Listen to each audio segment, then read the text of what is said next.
I want to welcome you to Between Skepticism and Mysticism, an introduction to the occult philosophy of Cornelius Agrippa.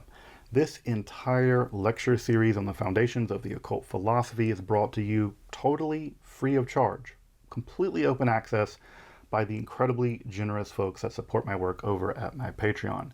This is all a bit of an experiment on providing free content through crowdsourcing education on topics that are just honestly rarely taught in universities at all. And when they are taught, a single class can cost thousands of dollars. If you'd like to support the production of university level open access education and topics in Western esotericism, I'd hope you consider taking a look at my Patreon, which you can join for as little as $54 a year. It's like buying me a cup of coffee or a beer once a month. But thank you so much for your consideration of supporting the channel and the work like this, and thanks to the patrons of this channel for making this lecture series possible. Everyone, and welcome back to our summer seminar on Agrippa that is quickly turning into an autumn seminar on Agrippa. I don't know how long this is going to go. Every time I think that it's going to be this many this many lectures, and I think it's kind of the lectures undergo my whatever mitosis. They kind of keep getting more and more and more. So we'll see where it ends up. But in this next series of lectures, we're going to really get into what I think is the core of Agrippa's occult philosophy. And there's a big question. Sort of, did Agrippa peak in 1510? Which is, I think, an interesting question. Did Agrippa accomplish, in some sense, the most important work of his life in his 20s? And then basically everything after that is sort of a commentary to the juvenile draft of the three books of occult philosophy. Now, just a couple of things to say about this business of it being a juvenile draft. I don't know that a 23-year-old, I think maybe Agrippa was roughly 23 when he wrote the three books of occult philosophy. I don't know that qualifies one as a juvenile, and also this is not a draft. The three books of occult philosophy, as it appears in 1510, is absolutely a complete work. It is not a draft of anything. So that makes it sort of a way of looking back from 1533 and seeing the 1510, and yeah, Agrippa was younger, and Agrippa did write it first, but it is neither juvenile nor is it a draft. It is a complete work that has an inner logic. And in many ways, the 1533 adds to, but does not fundamentally alter what Agrippa is doing in 1510. Yes, there's some more Hermeticism. Yes, there's some more Kabbalah. Yes, there's some more Neoplatonism. Yeah, we get a couple more quotes of some patristic fathers or, Pseudo-Dionysius, but it is not a fundamentally different book between 1510 and 1533.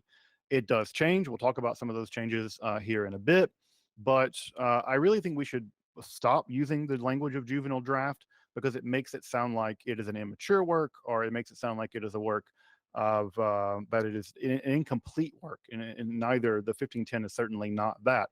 I would also love to see the day when the 1510 is published on its own.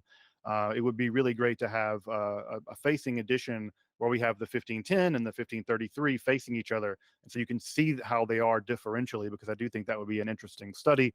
But I don't know that the 1510, there is an edition of the 1510 that exists somewhere, and I've not been able to hunt it down, but it is available, shockingly, in the original manuscript that Agrippa did submit to Trithemius.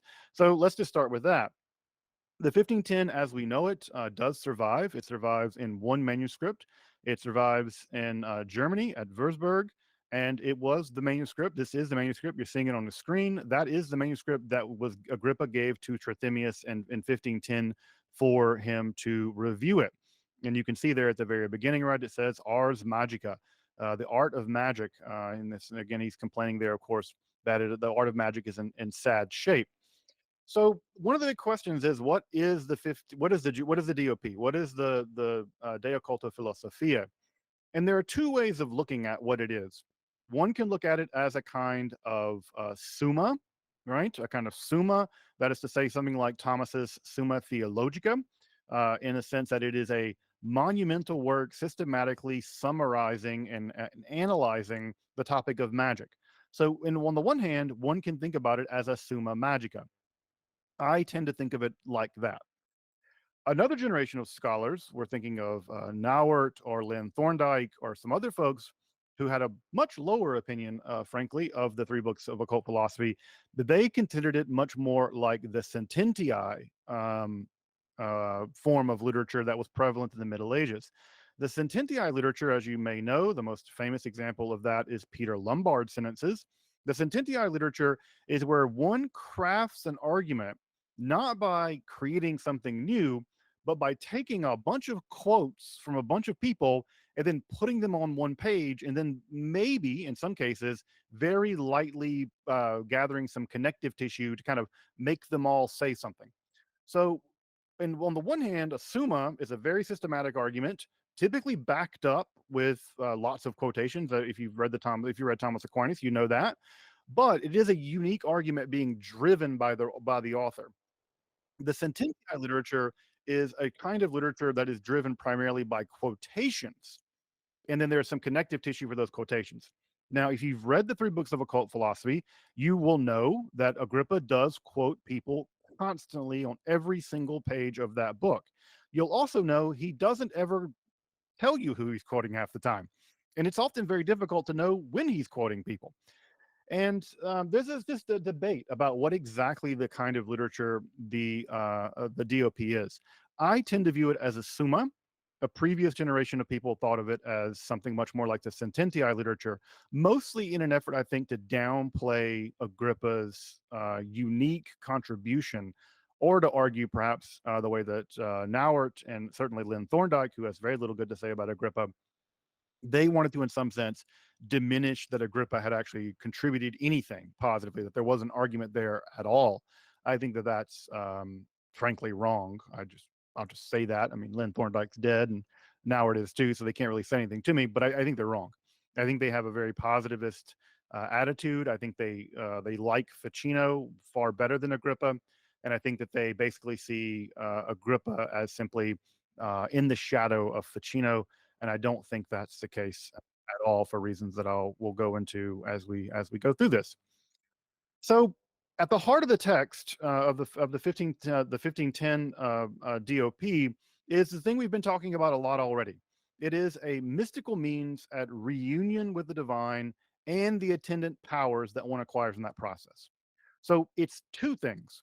It is the mechanism, it is the method by which one gains reunion with the divine, reconciliation with the divine, and as one does that, one acquires attendant powers. So again, one can compare this a bit like yoga, right? That as yogis get more and more closer to enlightenment or unity with Brahma, right, they'll get all kinds of powers like the ability to levitate or turn invisible, or I don't know, shoot fire, Dalsim style or something like that. That's something that is a comparative example with what Agrippa is up to in the 1510. So that's the thrust of the book. It is a roadmap for reunion, reconciliation with the divine. It is the means by which one does that, and it is the attendant powers, the magical powers that one acquires in that process. Now, you're probably already noticing a kind of dilemma.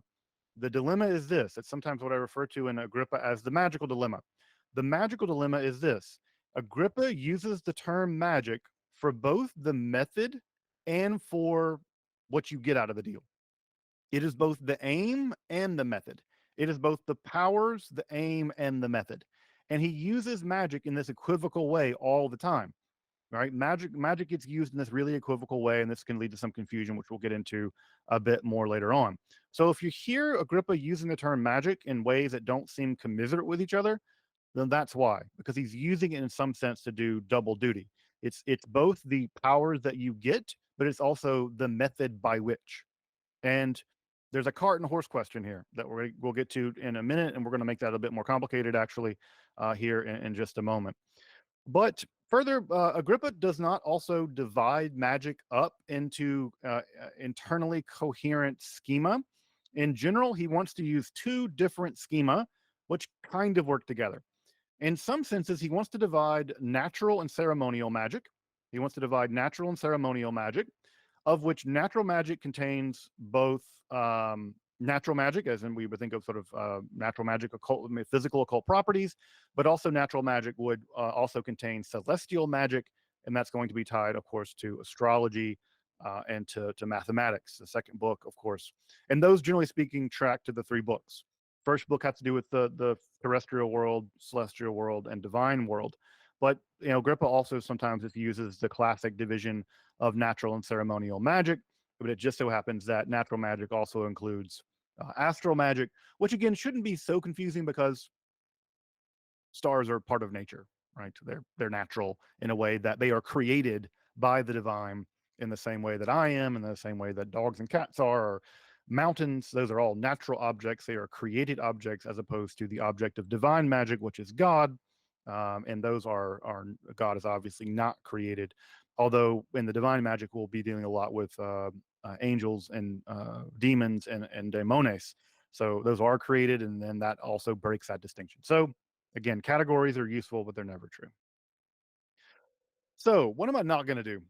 What I'm not going to do after a lot of like wringing my hands about this, in my head at least, is I'm not going to do some kind of systematic summary of the 3 books of occult philosophy. So if you've come here for me to summarize the 3 books, I apologize. And I'm going to give you reasons why I'm not going to do that, but I'm not going to do it, and I think I have pretty good reasons to do it. The first reason is that people take summaries as an excuse not to read books. If you've ever read Cliff Notes, you've done this, right? You've done this. If you've ever read a Wikipedia article about a book rather than read the book, then you've done this. I think this is an incredibly dangerous kind of intellectual superficialness. So I think that in general, I don't want to summarize it because I do think that's going to allow some people an excuse not to read the book. So that's the first reason. I want you to read the book. And the idea is you're going to be better empowered to do it because of this course. This course is not an excuse for you not to read it. If somehow you take this course and then you don't read the DOP because you think you understand it, then I have completely failed at this entire business.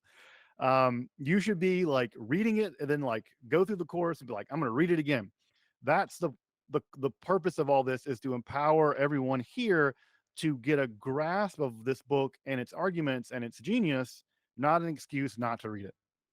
So there's that. The second reason why I'm not going to summarize it is the 3 books of occult philosophy is just, and this is what academics always say when they don't want to summarize something, it is resistant to summary. And if you've read the 3 books of occult philosophy, you do know that it is resistant to summary, because a big chunk of the 3 books, for instance, is quotations from other stuff. So if you take those out, what's left behind? So again, like, I don't want to summarize it, aside from the most easy summary I'll do in just a minute. I don't want to summarize it because if you want to go read a Wikipedia article about it, you can go do that. That's there. And I don't want you to rely on that. I want you to read the book. Um, Further, I think that part of what summaries do is that summaries remove the mess of something. When you summarize something, you paper over the fact that there are problems, that there are inconsistencies, that there are technical issues that books often don't resolve, that there are technical distinctions that get made that sometimes work and sometimes don't. Summaries, by their very definition, they get rid of all that, because if you were to focus just on those difficulties, then you would say, well, it's not capable, you're not capable of summarizing it.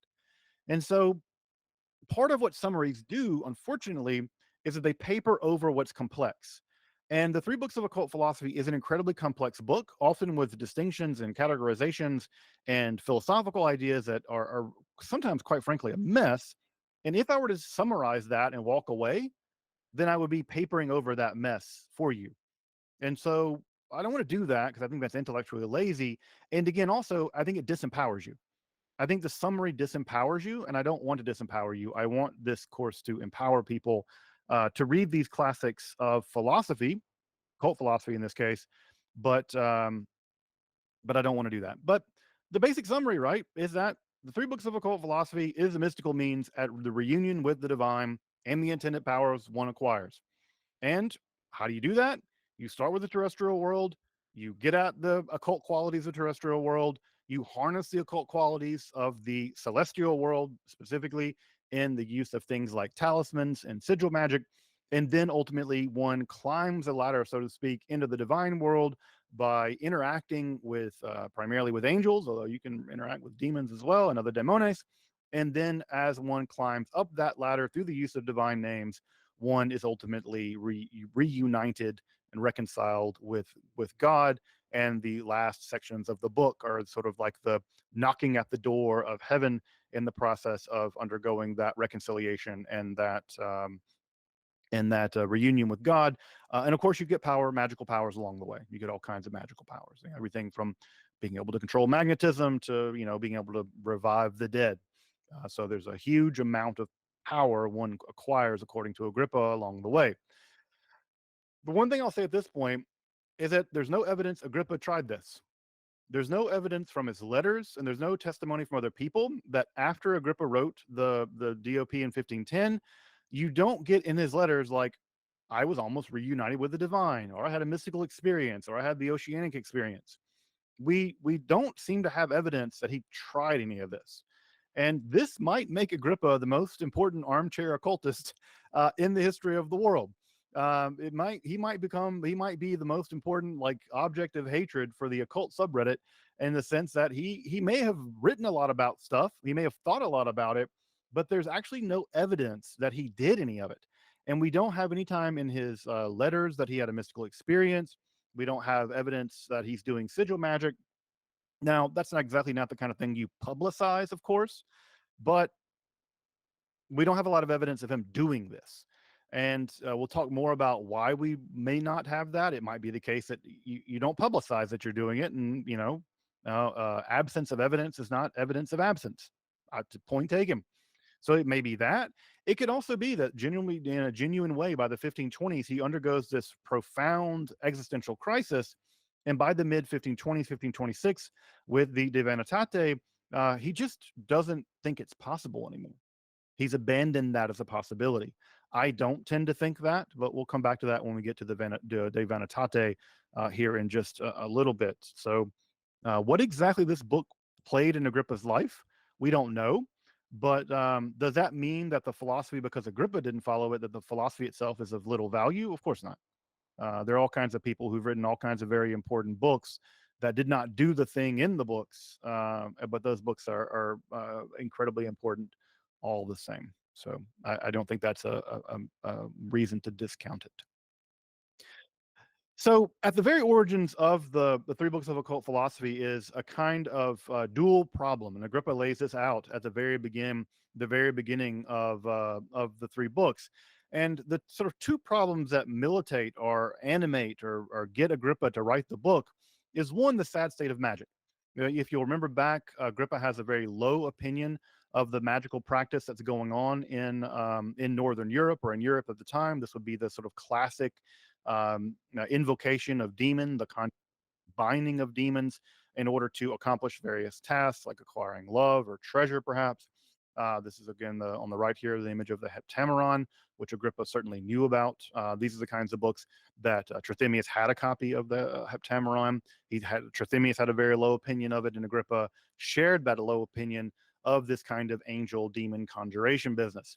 So there's a sad situation when it comes to magic. Well, in Agrippa's mind, what's happened is that this very powerful art, in fact, the highest art imaginable, magia, has gone through a cycle just like everything else. It has gone through a process of decay and has landed in a period of decadence. And so that decay through the ages has ultimately resulted in the fact that what is left of magic is a kind of decadent remnant. And Agrippa sees this and laments it greatly. Secondly, what Agrippa is also militated by when the composition of the three books is that Agrippa has a very low opinion already by the 1510s of the human mind to comprehend reality itself, much less divine reality. Agrippa just thinks, and this is a not uncommon idea, is that the human mind in its fallen state is constantly getting things wrong. We're constantly misunderstanding reality around us. We look in the distance, and if you look at an object in the distance, it looks small, but we know it's not small. We hear things that aren't really there. Sure knowledge is a very precious thing. Sure knowledge is a very precious thing, and knowledge about the most important things, especially, for instance, things about God, Agrippa has a very low opinion about the ability of the mind to obtain sure knowledge, especially of divine matters, on its own. Remember Agrippa's very powerful critique of scholasticism. He just thinks that the scholastics are fundamentally mistaken in their belief that reason is going to get them access to divine truths, because he believed at some level that it was reason that was at the very core of the fall of human beings. Again, he associates Eve with reason, and he thinks that no, one doesn't learn about reality through reason. That actually makes the situation worse in some sense.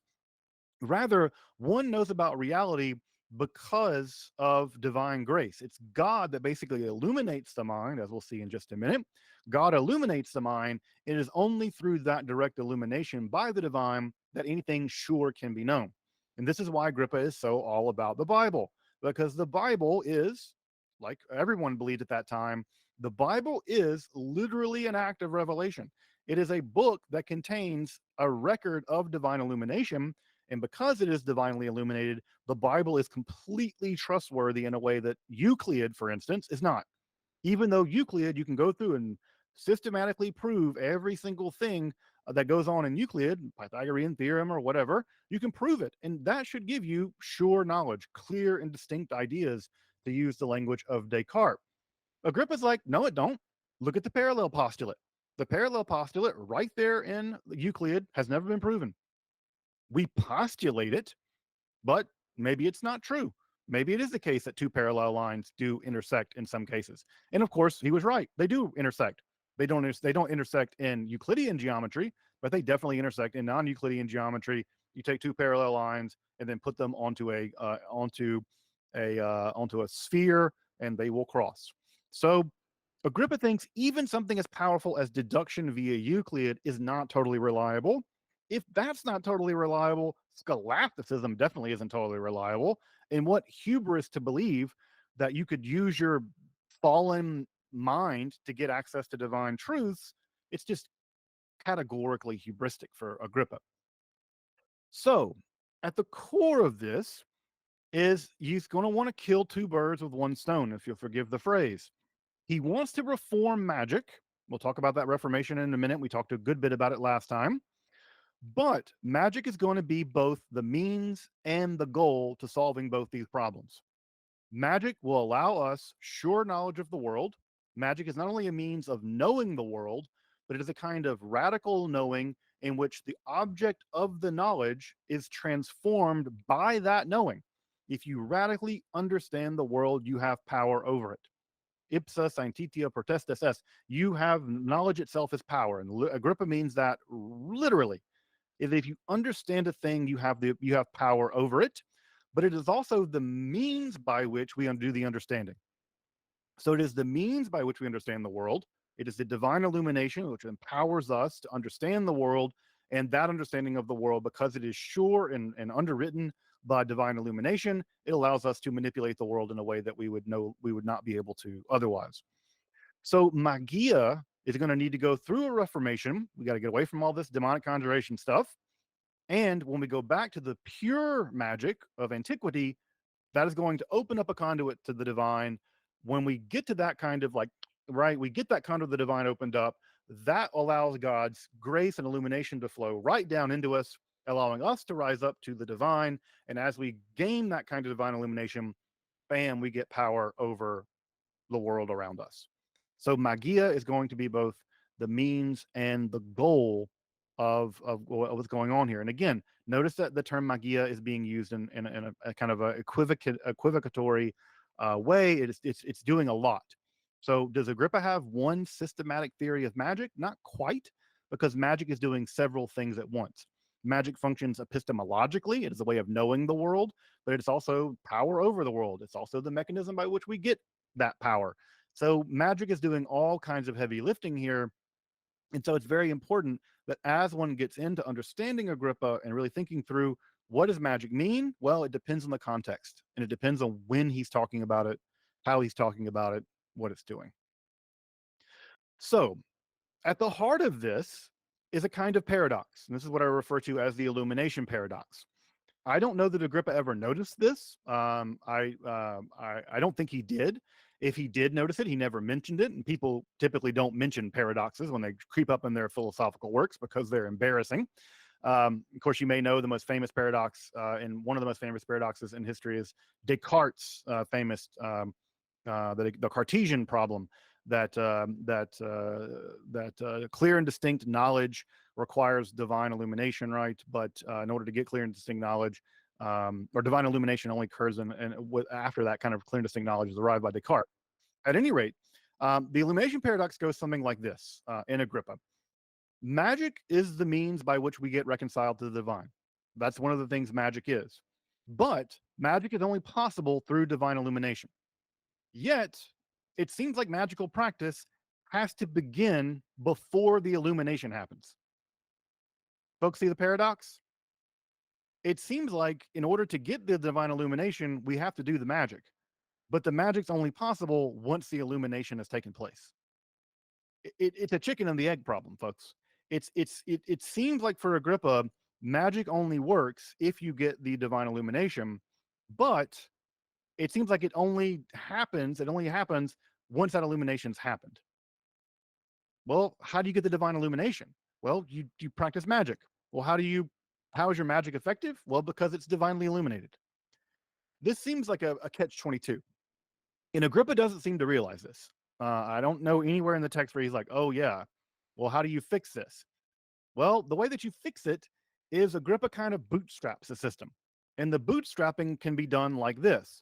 You kind of just do stuff, and for reasons that are not clear, that seems in some cases, depending on the kind of magic one does, that seems to trigger the divine illumination. So it seems to go something like this. I do some magic, right? That triggers a divine illumination, and then I can do more. Now, the problem with this, of course, is you can do bad magic. And Agrippa allows for the possibility of doing evil magic, summoning demons and doing necromancy. He famously tells a story about the frog and he made it rain or whatever. So you can do evil magic. But the problem with that is it seems like Agrippa's full underwriting of magic is a result of the divine illumination. Why should it be the case that if magic is ultimately underwritten by divine illumination, that there is evil magic at all? Why should one be able to even summon demons if ultimately magic has its origins in this process of divine illumination? So we have two problems here. The problem is what I would call the order of enlightenment, right? Does one have to wait around to get enlightened before one does magic, or can one do magic to trigger the enlightening? Yeah, for my other folks who know a little bit about Ars Notoria, you'll know that one of the big problems that people had with the Ars Notoria was not the case that you could stare at weird symbols and get rapid knowledge. No one really cared about that. The problem was, it seems like if you did it, God had to illuminate you. And it's that causal compulsion, right? That says, like, if you can do that causal compulsion, how is it that you're compelling God to give you knowledge if you're not God? It seems like complete blasphemy that you can just stare at some images and that can compel God to illuminate you. Ditto with Agrippa. If it's the case that you can do some magic and that compels God to illuminate you, it seems like we've creeped up the same exact problem that people had with the Ars Notoria. It seems to compel God, and that is a no-no. You can't compel God to do anything. But again, if you do the magic, when does the illumination happen? Does it happen only when God sees fit to illuminate you? Well, why can't God just illuminate you without doing magic? Why can't God just sort of hit you like a thunderbolt out of the blue and give you all this stuff and all these things and all that? So Agrippa never answers any of these questions. We don't know what his answer would have been, because he doesn't seem like he even notices this as a problem. So what is the way around this? I don't know. I don't know what the way around this is. Is it did you do some magic and then maybe God illuminates you, but does it guarantee it? It doesn't seem like it guarantees it. It doesn't seem like that if you do the magic, you get the illumination. But if it is the case that you do the magic and you get the illumination, that seems to be blasphemy. If it's compulsive, that seems to be blasphemy. And otherwise, how can you even begin to do the magic if it's the case that the magic is only underwritten by the illumination? So that seems to, like, you have to wait around for the illumination to happen and then you can start doing the magic. Well, that doesn't seem like a good idea, or doesn't seem like what Agrippa believes. And further, there seem to be entire genres of magic, like necromancy, that Agrippa admits work, like witchcraft. Agrippa admits that witchcraft works. You can make a pact with the devil, and he will give you some kind of powers. You can use evil, you can use demons, you can summon demons, and they can do stuff for you. Why should that work at all? If magic is fundamentally underwritten by divine illumination, why should it work with demonic? Why should there be demonic magic in the first place? So I don't know what to do with that kind of trifecta of paradoxes. I think that at the heart of the whole project of the DOP, there is a kind of trifecta of paradoxes. If Agrippa just came out and said, there's no evil magic because everything comes from God, done. He doesn't say that. If he said, this is, you do this kind of magic to start off, and once you do that kind of magic, then you're on the royal road to illumination, and maybe God illuminates you, and maybe God doesn't. Well, Agrippa never says that. It seems to be mechanical. And if it's mechanical, that seems to be blasphemy. So I don't know what to do with all that. I think that one could go back to Agrippa and try to systematize him and try to make it make sense. But I have not seen a compelling version of that. But again, just because there are paradoxes and things, again, famously Descartes has a paradox right in the core of the Meditations. And that never stopped anybody from being a Cartesian. People went right on, and people knew about it. Descartes was challenged on it constantly, and it never seemed to stop anyone from being able to do that. So at any rate, when you're reading the 3 books of occult philosophy, track this trilemma. Track that trilemma. And as you're reading it, see what Agrippa does with it. And I think he does very little with it because I don't know that he notices it, but I do think that it is there. And I do think for any aspiring Agrippan occultist, you're going to have to figure out how you solve it. I think there are lots of possibilities. There are lots of ingenious occultists out there. I'm sure they can solve it, but I think this is a trilemma at the very heart of the DOP that does not, to my mind, have a satisfactory philosophical solution. Agrippa, for his part, thinks that he can solve it. To what degree he can solve it is, he says, we're not going to solve this by doing anything new. We're not going to do that. We're not going to solve any of this. And when I say solve, what I mean is the decadent state of magic and magic as a means by which to understand the world. We're not going to solve that by inventing anything new. Agrippa is a child of the Renaissance. And so, what is his technique? Like every other person from the Renaissance, you don't develop a new magia because you can't. Remember, you're not illuminated, right? You're not illuminated. So, what do? You have to recover the old magia because God, at some point in God's remote past, God did illuminate people. He illuminated Moses. He illuminated Hermes Trismegistus. He illuminated Pythagoras. He illuminated Zoroaster. And these people did get illuminated, and they got some part of the puzzle. And what Agrippa thinks is happened is that he's living in the moment, thank God, where he can go back to all these people who got illuminated, Moses with the Kabbalah, the Orphic hymns, Pythagoras, all this. He can go back and he can say, look, they all got a piece of the puzzle. And what we can do now is what they couldn't do then. Maybe Agrippa, maybe Moses didn't know Trismegistus. Maybe Trismegistus didn't know Zoroaster. Maybe Zoroaster didn't know the people writing the Orphic hymns. But we now have all of it. And so from these various historical moments of illumination, what we can do, according to Agrippa, is that we can now combine them all into one system of illumination. We can take the Kabbalah, we can take the Orphic hymns, we can take Christianity, of course, we can take Pythagorean philosophy, take Platonism, we can take all of it, and we can do what they could never do. We can combine it into one vast system of illumination.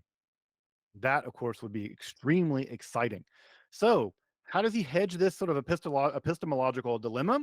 Magic is decadent, so we can't trust that magic. And we can't invent anything new because our fallen minds are going to allow us to invent anything new. What do? We go back. We go back to the Prisca Theologia. We go back to the primeval illuminations. And as we go back to those primeval illuminations, we can take them all, and we can take what's crucially correct about Kabbalah, crucially correct about the Bible, crucially correct about Plato, and we can perennialize them into one system. So Agrippa is hardcore a perennialist. Hardcore perennialist. He's like, we can take Kabbalah, we can get the divine names from the Kabbalah, we can get the metaphysics from Plato, we can get the sacrifice of Jesus. Wham, bam, thank you, ma'am. Systematize it, and we're done. We will have done what the ancients could not have done. We can do what the medievals could not have done.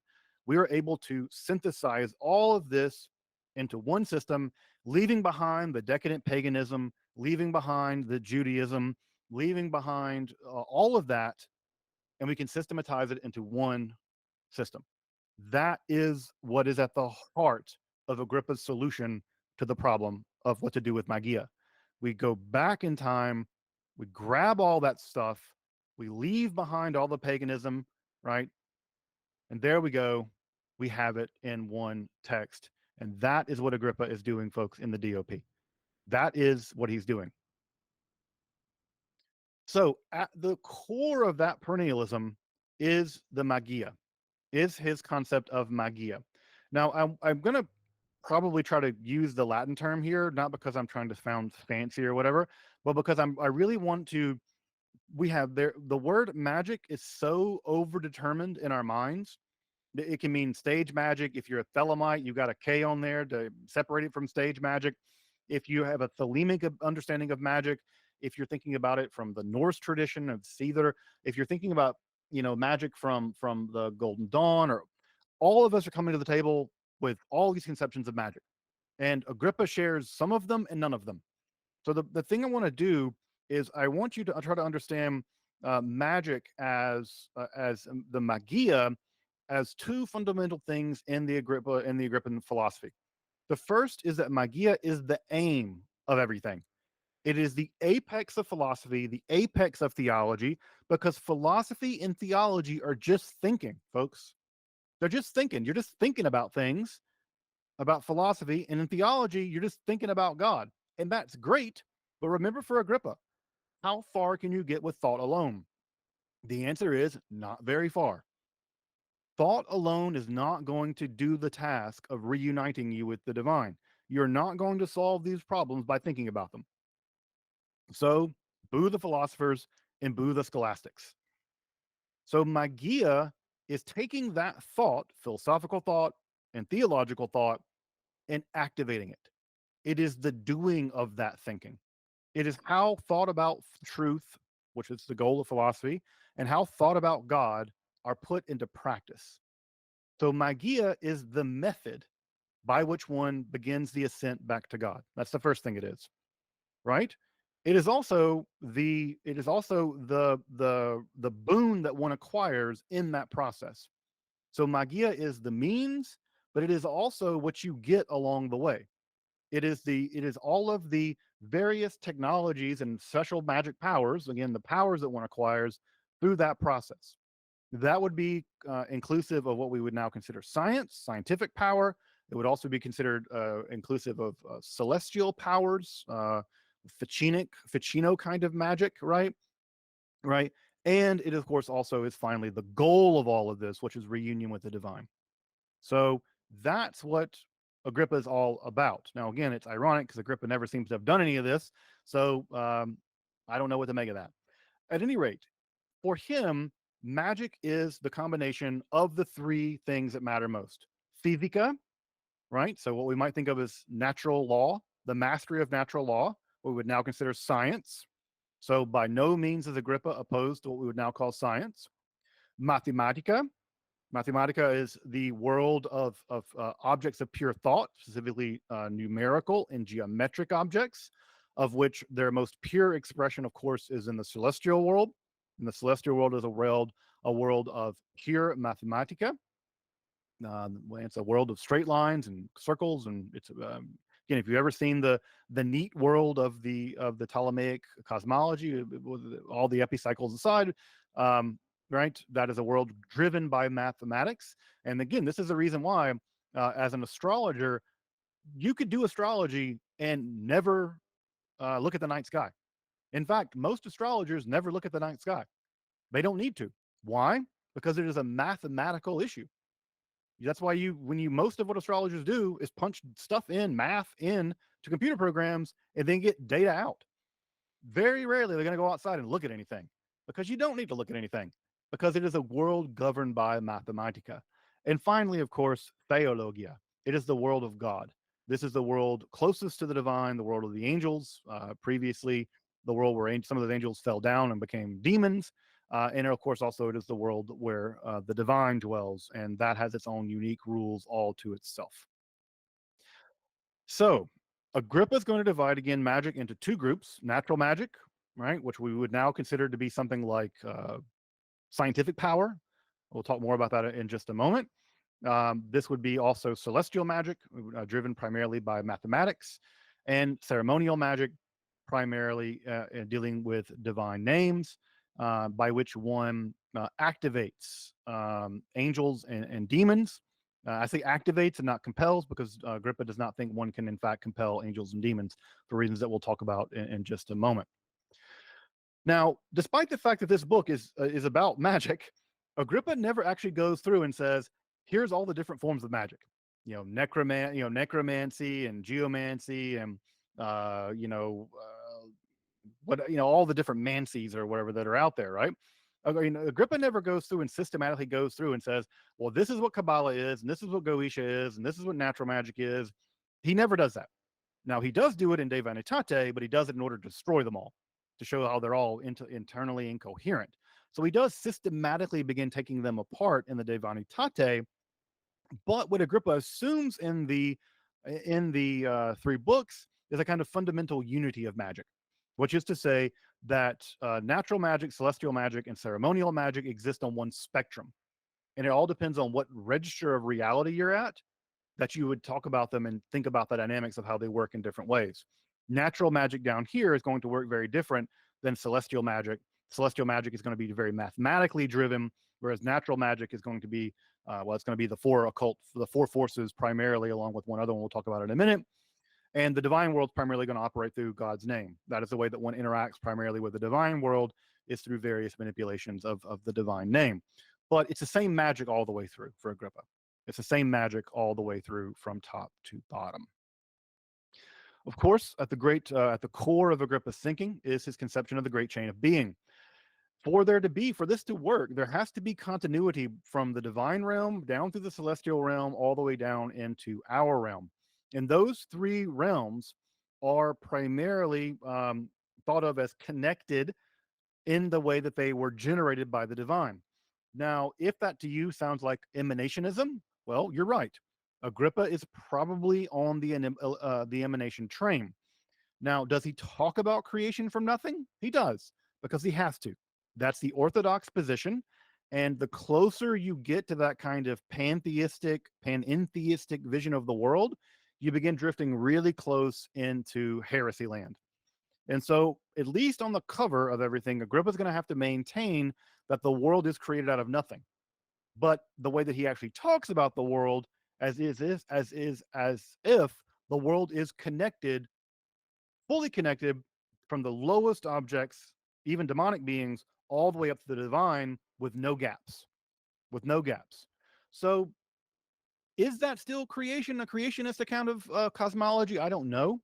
But again, I think that Agrippa will have to say he believes in creation from nothing, even though in practice he seems to accept a much more Platonic or Neoplatonic or Hermetic, Kabbalistic view, where there is fundamentally no gaps between the divine and the lower realms, that they are connected through some kind of scheme of emanation.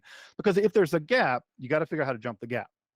And how do you jump the gap? It's always a big problem in metaphysics. And Agrippa is going to be like, well, there's no gap. Now, there is alienation. We are separated from God through the fall, but that separation is a separation of a spiritual separation, which can be mended.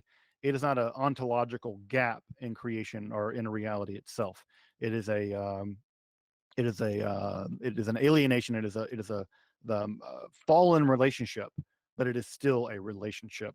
And you'll remember back to last time, Agrippa even believes, along with Lactantius, that even pagans, despite the fact that they're doing sacrifices to pagan gods, that they can still have and Jews too, they can still have a relationship with God, because God basically accepts that they're doing the right thing despite the fact that they don't know they are.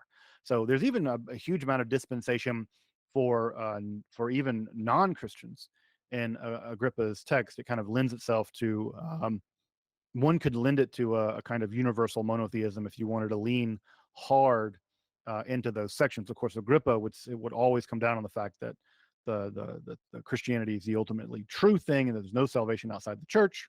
But again, if you bend his arm, he does sound a little bit like a universal monotheist of some kinds. Now, this is a place where Agrippa is very much like everybody at this time. Despite the fact that he doesn't like the scholastics, and he definitely doesn't like Aristotle, he does not put forward a different physics. Agrippa's physics are thoroughgoingly Aristotelian. He assumes the four Aristotelian causes, the material cause, the efficient cause, the formal cause, and the final cause. He assumes the four Aristotelian elements, earth, air, fire, and water. And he assumes that change is underwritten by the Aristotelian system of generation and corruption, whereby potentialities are activated by an external agent, and that is typically form binding with substance. And when that form binds with substance, if that form is taken away from that substance, then it undergoes corruption and it ceases to be that substance any longer. So if you know something about Aristotelian physics, Agrippa, to my mind, one exception, which we'll talk about in just a moment, there is no fundamental break with the Aristotelian physics. Agrippa just accepts that like everybody else did. So is that a bit weird? It's a bit weird that he sort of keeps the Aristotelian physics without going much in the way of criticizing it. But was there another physics available at the time? There was not.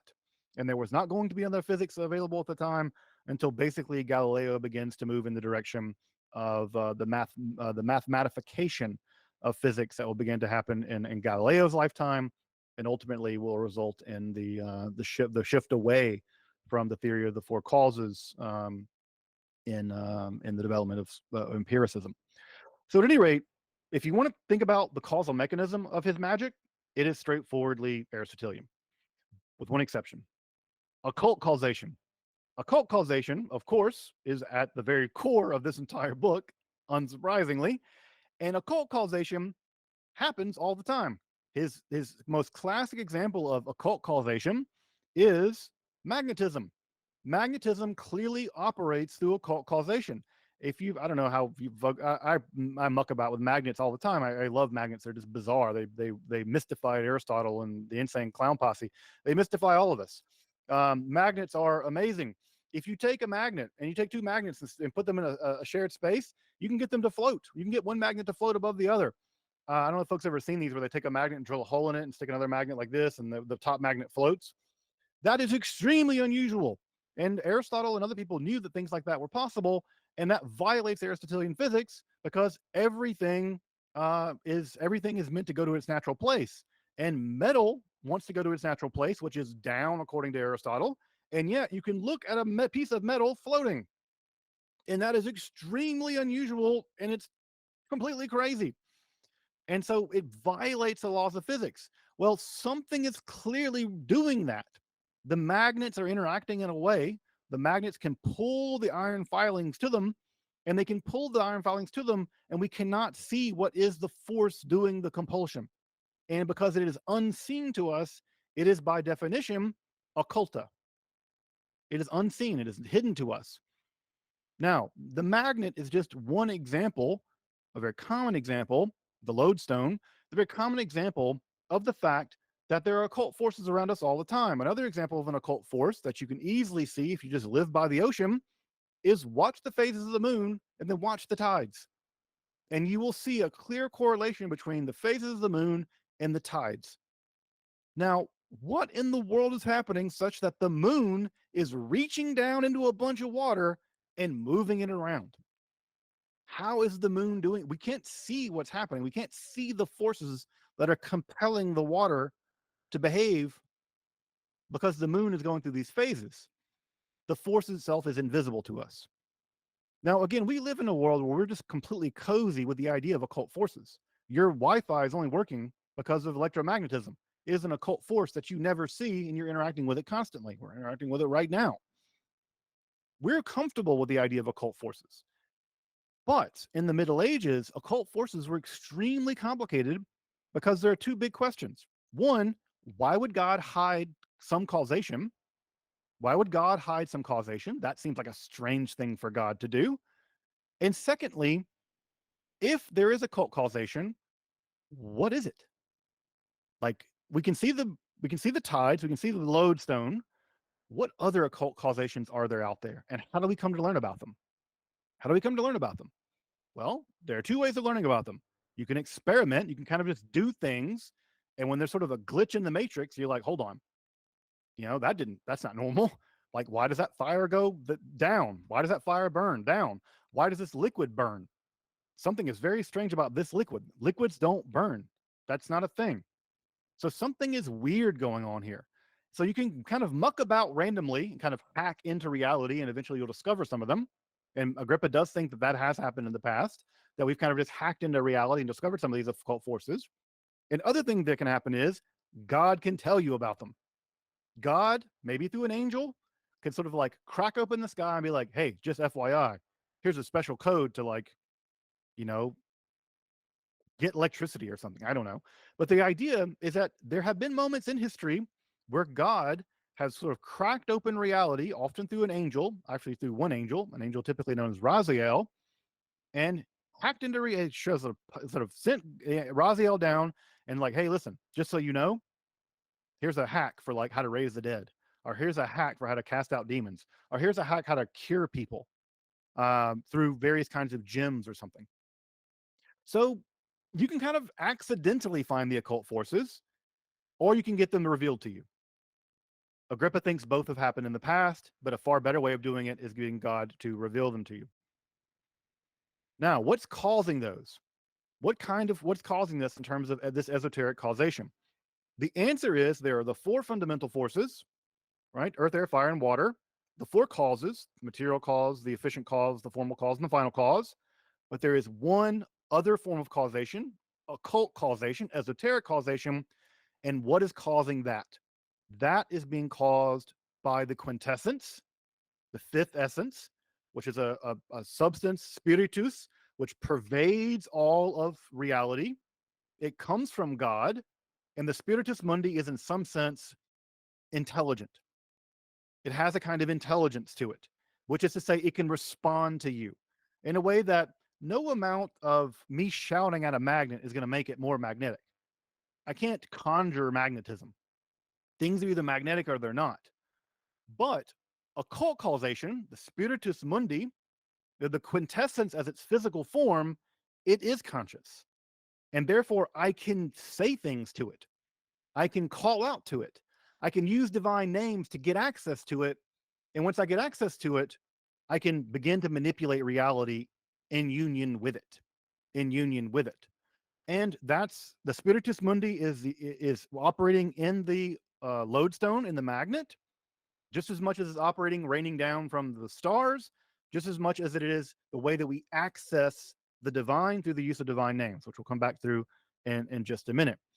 So the grounds of the esoteric or occult causation, right, is the divine mind. The divine mind is what, right, it begins in the divine mind. It cascades down to the celestial world, into the astral world through mathematical causation, down into occult causation down here, and through sympathetic causation we'll talk about in just a minute. But the same way, and again, this is a bizarre way of thinking about it. When God imagines a magnet, God imagines the magnet attracting iron filings. Now, your mind doesn't work like God's mind. God's mind, when God thinks something, it happens. God's mind is causative. When God thinks a thought, that thing happens. So God is, in God's mind, at all times, thinking about how lodestones attract iron filings. And therefore, down here, the lodestone attracts the iron filings. There is a one-to-one relationship between God thinking something and it happening down here.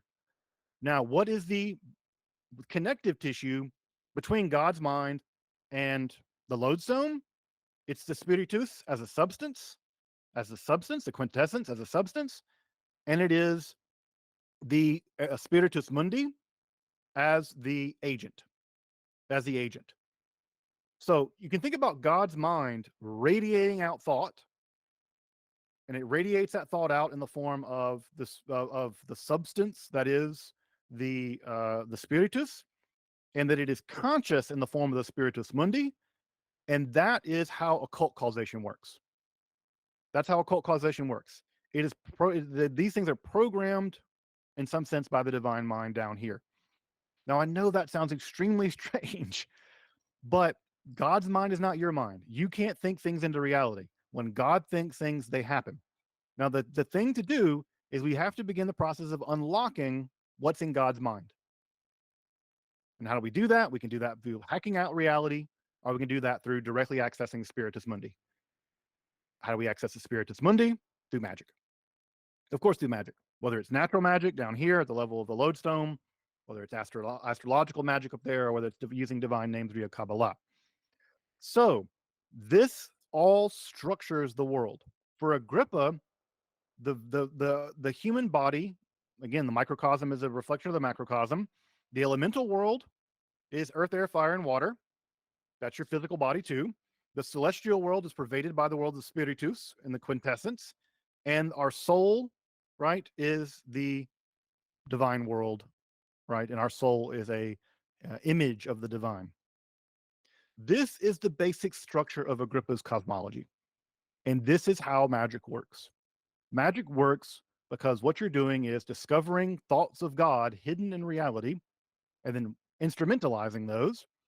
And further, it is also the ability of one to gain access to that knowledge by tapping into the ability of our mind to commune with the Spiritus Mundi. Because in some sense, our mind is just a region of the Spiritus Mundi. In the same way that your body is just a region of nature that's self-conscious of itself. You are a region of nature thinking about itself. That's the natural way of putting it. Another way of putting it from Agrippa's point of view is you are a region of God thinking about God's self. Now you're alienated from God at some level because of sin, but at some level you are a region of the divine thinking about itself. And the more that you come to terms with that, you reunite with what you really are. And when you reunite with what you really are, which is divine at some level, of course you gain godlike powers over reality because you are divine. Now we're fallen; we don't have those powers anymore, but we can get them back. That's the whole point of the De Magia. This is the ground by which magic happens. This is where we get this quintessence business, right? And Agrippa's getting this from alchemy, by the way. People like John of Rupescentium. I'm going to do one more slide before we wrap for today, because we have just a little bit of time left, right? Just a few more things before we wrap up for today. Causation for Agrippa is downward, which is to say everything flows from the divine world impacts the celestial world impacts our world, right? So typically the relationship is from the top down. And again, think about the occult power of the moon. Think about how powerful the occult powers of the moon are on the water. I mean, I'm sure that someone can do the math. Think about how much that water weighs that the moon is just yanking around. The occult powers of the moon to yank those waters to and fro, it must be tens of thousands of tons of water. That's extremely powerful. Extremely powerful. And so the idea is celestial causation, and obviously God is very powerful. God can do whatever goddamn well pleases. And so the system cascades down, and it goes from more powerful to less powerful. And typically, right, we come down to this lower realm where we are. Now, in general, we're not going to be able to impose our will on the upper regions, right? We're not going to be able to impose our will on the upper regions. The causation can't go the other way typically, right? With a couple of exceptions I'll talk about.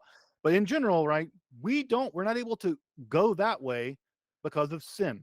We are disentangled from God. We are disconnected. We're alienated from God. And that has meant that we don't even already have power over the natural world. Now, I don't know about you, but just like, I don't know, a tree falling on me will kill me. I don't really have much in the way of power over this world. Naturally, I've lost all that power because of the fall of Adam, but we regain it through the use of magic. So what's the first ground zero way that we're able to get that power back? We begin manipulating things at the natural world level. And how do we do that? We do that through the power of sympathetic relations. God has, in God's infinite wisdom for Agrippa, God has built the world such that everything in the world has sympathetic relationships with everything else, sympathetic and antipathetic relationships. And those sympathetic relationships mean that if I manipulate something over here, it has an effect over here. Whereas the occult connective tissue is invisible to us, it's hidden, obviously. And so, if I, for instance, want to, I don't know, help with a childbirth or a baby or pregnancy, I might get a mandrake root. And I might take the mandrake root and I might put it in milk and put that underneath a crib, or I might put it underneath the bed of a woman attempting to get pregnant. Why? Because there's a sympathetic relationship, because mandrakes kind of look like babies in a weird way. There's a sympathetic relationship between the mandrake root and the getting pregnant. Pregnancy and them are connected somehow. Now, they're not connected in the sense that I give you mandrake in the form of a medicine, but they're connected through some kind of sympathetic bond. And therefore, that sympathetic bond has a relationship. And this mandrake thing goes back, well, quite a while. People still do the mandrake stuff. That's just one example that Agrippa gives of the kinds of sympathetic relationships that are knit all throughout reality. And the initial task of the magus is to begin to tinker with those sympathetic relationships. And as one tinkers with them, one does get power over reality. You get some power. Like, you can increase the likelihood of people getting pregnant by doing this business with the mandrake root. Secondly, right, the sympathetic causation is also connecting our natural world with the celestial world, which is to say something like one metal is connected to a star, or a gem might be connected to an astral entity. Gold is somehow connected to the sun. Silver is somehow connected to the moon. And that these connections between these celestial objects and these metals means that the virtues, the powers of those celestial objects can be captured in those metals and then instrumentalized. Now, that's hugely important because in the minds of many people, celestial objects have a huge impact on us, so much so that in some sense they fate us. They destine us to things. And there's nothing less empowering. There's no more disempowered one can be than to be the object of fate. They're the object of fate. You simply are. You're the subject of fate, rather. And you have no power whatsoever. You were born on a certain day. That's the stars. And you're going to die because of that. You're going to get sick. You're not going to get married. You're going to be poor because you're fated to that by the stars. For the Renaissance magus, the whole point here is we now take that relationship and we reverse it. I am not the subject of the power of the astral bodies. As a magus, I am able to capture their power and then instrumentalize it in the world to make me more free. The astral bodies are not fating me anymore. I am instrumentalizing their power to make me more powerful. This will be, for instance, in the use of talismanic magic, like described by Thabit ibn Qurra. And lastly, I guess I'll to that today before we run out of time, is that not only are there these other sympathetic objects that go up that way, there are sympathetic relationships down here, of course, with angels and demons. Why? Because it's one big chain of being. But how do I get access to those angels or demons in those cases? I mean, we'll talk about the demons maybe later. How is it that I get access to the divine world in terms of interacting with angels? Well, I'm not going to be able to control them with metal because they're not subject to that. I'm not going to be able to control them at all, frankly. And I'm not going to be able to use celestial powers to manipulate them either, or to hail them, I could say, because the celestial powers are lower in the chain of being than the angels are. The angels will not be compelled or in any way manipulated by celestial objects. So no talisman, no matter how powerful, is ever going to be able to get an angel to do anything, according to Agrippa, because that goes against the chain of command, I suppose, the chain of causation. How then, rather, do I get the attention, not compel, but get the attention of angels in order to begin communing with those angelic beings to get closer to God? The angelic beings have their power underwritten by the divine name, Yod He Vav He, and other divine names. because literally you can hear it in Gabriel, you can hear it in Michael, Michael, the one like God, Gabriel, Raphael. Built into them is a divine name. And because the divine names give them existence, if you get access to those divine names via Kabbalah, you can hail them. And I say hail, right? Like in the sense of like, hey, Gabriel, like, could you help me out, brother? Now, you can't make him do anything for reasons we'll talk about next time. But if you can hail them with a divine name, it's like a little kid tugging on their parent's shirt. It's not the best way to get their attention, but you got it. And if you tug on their shirt long enough, right, and with the right authority, well, they'll talk to you, they'll chat with you, they'll commune with you. But that's very different than being able to compel them, which you cannot do for Agrippa. So we'll come back next week and talk a little bit about these super celestial beings, the angels and the demons. But in some sense, this is going to be the mechanism. Natural philosophy, i.e., science, gives us power over the 4 non-occult elements. Magic gives us power over the 5th element, right? Magic is also how we ascend up to the celestial world in the form of talismanic magic, primarily through using astrological and mathematical knowledge, which are basically the same thing in some level. And then we use divine names to get us access to those, access to the world of the angelic beings. And by getting access to the world of the angelic beings, then we are really close to the throne of God. So we're going to learn about Agrippa's angelology, his demonology, his theory of human beings, which is very complicated. But we'll start that for next week. But I hope already you're seeing just how rich and complicated all this is. What magic is doing for Agrippa is extremely intellectually daring, And I do not think, to return to the thing I was saying earlier, I do not think that what he's doing is just marshaling a bunch of ancient quotations with no actual philosophical system. There is a philosophical system here being expressed and captured, a philosophical system being shown to be true by using quotations from Pliny and the patristic fathers and Kabbalah. But I do think there is a philosophical system at work in all of this. There is a philosophical system. Now, is that philosophical system coherent? I don't know. I don't think it is. I think there are logical and metaphysical problems in Agrippa's thinking. The trilemma I discussed earlier, the illumination paradox. I think there are issues here. Do I think they're insurmountable? I don't know. That's probably not for me to figure out, frankly. That's for some genius and cultists to figure out. But we do honor to Agrippa, not by papering over these complicated issues in his philosophy in the interest of summarizing him and praising him as a genius. We do Agrippa honor by getting into the weeds of his philosophy and showing that there are problems. And it's actually by showing that there are problems and yet reading him as sympathetically as we can, that's how we honor a thinker.